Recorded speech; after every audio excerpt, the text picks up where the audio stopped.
And Sean Rickard, a senior economist at the Cranfield School of Management, join me now. Good morning, gentlemen. Thanks very much for coming in. Matt Johnston, if I can start with you, do you think the government is on top of this outbreak? This outbreak is a particularly difficult one to handle because it got out, it got into sheep. The sheep had moved around the country before we knew we had foot and mouth. I think where the problems have arisen is dealing with the fact that it's sheep which are difficult to diagnose and also large numbers compared with, say, cattle. And I really think there has been too long between the first call, the diagnosis, the slaughter, and then the burial. But things are improving, and I really think we've got to get down to this 24-hour interval between diagnosis and burial or incineration. Well, do you think that we will? I mean, there are a number of measures that the government have announced, and they're talking about the emergency vaccination as well and the ban on pig swill. Are these measures going to, you think, curb the foot and mouth crisis? As far as the two measures recently, the swill ban and the movement order, in terms of the 20-day withhold after you've bought an animal, these won't affect this particular outbreak. That's for the next time to prevent the next outbreak of whichever disease. However, I think bringing the army in, getting the logistics sorted out, and getting the tracings, and this is what the vets have been up against at the moment, is the sheer number of farms to visit, the sheer number of animals to examine, and the difficulty of actually identifying foot and mouth in sheep, because sheep don't show good clinical signs like cattle and pigs. And there aren't enough vets, are there, to go around? I mean, there are so many animals to be slaughtered, that's why we're getting such a backlog.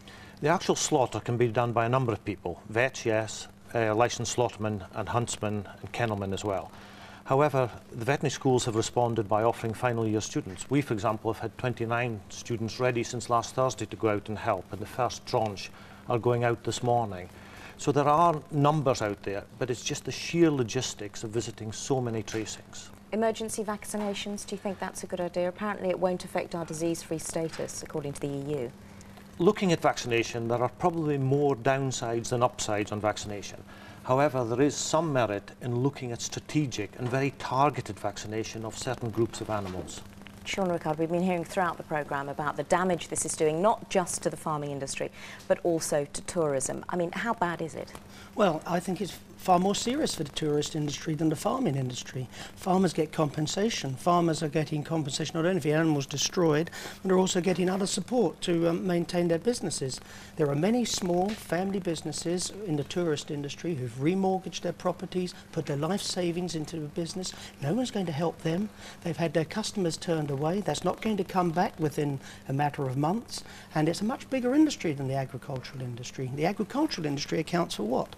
4% of activity in rural areas. The tourist industry is 4 or 5 times as large as that, yet rather like every stage in this crisis, we've come to it too late. We seem to have recognised too late the damage we're doing to our tourist industry by, in my opinion, exaggerating this outbreak. It's affecting a very small percentage of farmers. It's affecting 100% of the tourist industry.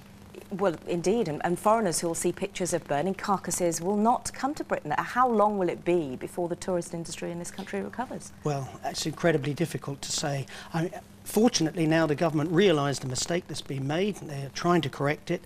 I don't think they can do anything for the next few months, and hopefully the tourist industry will recover. Like the farming industry, in a year or so, hopefully we'll be looking back on this and seeing strong recovery in both sectors. Briefly, Matt Johnston, though, it's going to get worse before it gets better, isn't it? In sheer numbers, there will be more cases, and there could be quite a number of cases before it gets better. We're only going up over what looks like a bell-shaped curve rather than a straight up and straight down sort of outbreak. Yes, there will be more cases and there will be some difficulties in at least 2 or 3 parts of the country. Matt Johnston and Sean Rickard, thank you both for coming in. Tanya Sian with the business news. What's up about profits? It's down, actually. It's not looking good at the moment.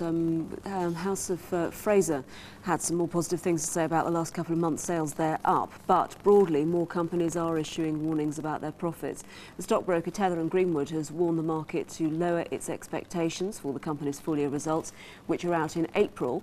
The personal injury law firm Claims Direct has also warned of lower profits for the second time in 3 months. Apparently, its recent television ad campaign hasn't boosted business by as much as the company was hoping. Still, one positive piece of news comes from Bloomsbury. The publisher of the Harry Potter series of children's books has reported a 120% rise in pre-tax profits for the year 2000. The company says that the most recent book in the series, Harry Potter and the Goblet of Fire, is the fastest-selling book in history. Bloomsbury says it will focus on further increasing sales and profitability. The Life and Times of Jeremy Bowen, of course, will probably sell even faster than that. Britain's small businesses are likely to hear some good news from the government this morning when Tony Blair speaks to the annual meeting of the British Chambers of Commerce. He's expected to announce measures which should reduce the cost of payroll administration for smaller firms. Business leaders may see this as a welcome change of attitude on the part of the government. New Labour has faced mounting criticism for imposing too much so-called red tape. Millions of people around